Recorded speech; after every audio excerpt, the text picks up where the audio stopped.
La ventilation mécanique est une intervention vitale chez les patients présentant une insuffisance respiratoire aiguë ou dans un état critique nécessitant un support ventilatoire. Son objectif principal est d'assurer un échange gazeux efficace, en maintenant une oxygénation adéquate et en éliminant le dioxyde de carbone. Elle est utilisée dans des situations telles que le syndrome de détresse respiratoire aiguë, SDRA, les traumatismes, les intoxications, la sepsie ou dans le contexte post-opératoire de chirurgie majeure. Il est indispensable que le professionnel comprenne son fonctionnement afin d'éviter les lésions pulmonaires induites par le ventilateur et d'assurer la récupération du patient. Il existe deux modalités principales.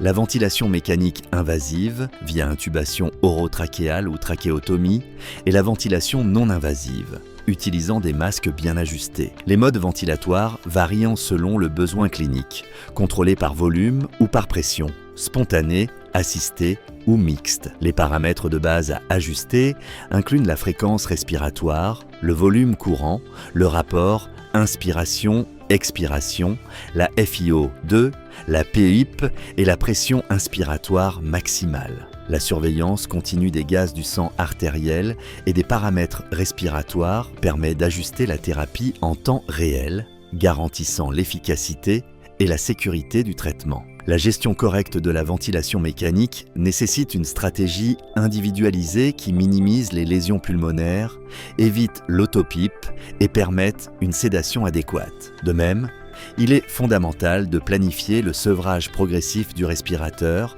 en surveillant les signes de fatigue, les sécrétions et les paramètres ventilatoires. La prévention des complications, telles que les pneumonies associées au ventilateur, le barotraumatisme ou les dysynchronies, exige une surveillance étroite et une approche multidisciplinaire. Maîtriser ce support vital fait du professionnel un acteur clé de la survie et de l'évolution favorable du patient critique.